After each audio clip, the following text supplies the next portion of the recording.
ತಮಿಳುನಾಡಿನ ಆಡಳಿತಾರೂಢ ದ್ರಾವಿಡ ಮುನ್ನೇತ್ರ ಕಳಗಂ ಡಿಎಂಕೆ ಮುಖ್ಯಮಂತ್ರಿ ಎಂಕೆ ಸ್ಟಾಲಿನ್ ವಿರುದ್ಧ ಮಾನಹಾನಿಕರ ಸುಳ್ಳು ಹಗರಣ ಮತ್ತು ನೀಚ ಹೇಳಿಕೆಗಳನ್ನು ನೀಡಿದ ರಾಜ್ಯ ಬಿಜೆಪಿ ಘಟಕದ ಮುಖ್ಯಸ್ಥ ಕೆ ಅಣ್ಣಾಮಲೈ ವಿರುದ್ಧ 100 ಕೋಟಿ ರೂಪಾಯಿ ಮಾನನಷ್ಟ ಮೊಕದ್ದಮೆ ಹೂಡಿದ ಡಿಎಂಕೆ ಶನಿವಾರ ಲೀಗಲ್ ನೋಟಿಸ್ ನೀಡಿದೆ. ನೋಟಿಸ್ ಅನ್ನು ಡಿಎಂಕೆ ಸಂಘಟನಾ ಕಾರ್ಯದರ್ಶಿ ಆರ್.ಎಸ್. ಭಾರತಿ ನೀಡಿದ್ದಾರೆ. ಅಣ್ಣಾಮಲೈ 24 ಗಂಟೆಗಳ ಒಳಗೆ ಸಾರ್ವಜನಿಕವಾಗಿ ಕ್ಷಮೆಯಾಚಿಸಬೇಕು. ಇಂತಹ ಹೇಳಿಕೆಗಳನ್ನು ನೀಡುವುದನ್ನು ನಿಲ್ಲಿಸಿ ನಷ್ಟವನ್ನು ಪಾವತಿಸದೇ ಇದ್ದರೆ ಅವರ ವಿರುದ್ಧ ಸೂಕ್ತ ಸಿವಿಲ್ ಮತ್ತು ಕ್ರಿಮಿನಲ್ ಮೊಕದ್ದಮೆಗಳನ್ನು ಹೂಡಲಾಗುತ್ತದೆ ಎಂದು ತಿಳಿಸಲಾಗಿದೆ.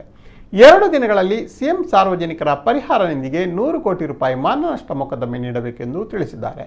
ದುಬೈ ಎಕ್ಸ್ಪೋ 2020ಯಲ್ಲಿ ಭಾಗವಹಿಸಲು ಮತ್ತು ತಮಿಳುನಾಡಿನಲ್ಲಿ ಹೂಡಿಕೆ ಮಾಡಲು ಗಲ್ಫ್ ರಾಷ್ಟ್ರದ ಕೈಗಾರಿಕೋದ್ಯಮಿಗಳನ್ನು ಆಹ್ವಾನಿಸಲು ಸ್ಟಾಲಿನ್ ಪ್ರಸ್ತುತ ಯುಎಇಗೆ ಅಧಿಕೃತ ಭೇಟಿಯಲ್ಲಿದ್ದಾರೆ. ಮಾರ್ಚ್ 24 ಮತ್ತು 25ರಂದು ಬಿಜೆಪಿ ಆಯೋಜಿಸಿದ್ದ ಪ್ರತಿಭಟನಾ ಕಾರ್ಯಕ್ರಮಗಳಲ್ಲಿ ಅಣ್ಣಾಮಲೈ ಸ್ಟಾಲಿನ್ ಅವರ ದುಬೈ ಮತ್ತು ಅಬುದಾಬಿ ಭೇಟಿಗೆ ವೈಯಕ್ತಿಕ ಉದ್ದೇಶಗಳು ಕಾರಣವೇನೆಂದು ಕೇಳಿದರು. ಸ್ಟಾಲಿನ್ ಅವರು ರಾಜ್ಯವನ್ನು ಅಭಿವೃದ್ಧಿಪಡಿಸಲು ಯಾವುದೇ ಕಲ್ಲನ್ನು ಬಿಟ್ಟಿಲ್ಲ ಎಂದು ಸಾರ್ವಜನಿಕವಾಗಿ ಆರೋಪಿಸಿದರು. ನೀವು ಸಾರ್ವಜನಿಕವಾಗಿ ಸಂಪೂರ್ಣವಾಗಿ ಸುಳ್ಳು, ನೀಚ ಮತ್ತು ಹಗರಣದ ಹೇಳಿಕೆಗಳನ್ನು ನೀಡುವ ಮೂಲಕ ಡಿಎಂಕೆ ಅಧ್ಯಕ್ಷ ಗೌರವಾನ್ವಿತ ಮುಖ್ಯಮಂತ್ರಿಯವರ ಒಳ್ಳೆಯ ಹೆಸರಿಗೆ ಕಳಂಕ, ಮಾನಹಾನಿ ಮತ್ತು ಹೆಸರು ಕೆಡಿಸಲು ಪದೇ ಪದೇ ಪ್ರಯತ್ನಿಸುತ್ತಿದ್ದೀರಿ ಎಂದು ನೋಟಿಸ್ನಲ್ಲಿ ತಿಳಿಸಲಾಗಿದೆ.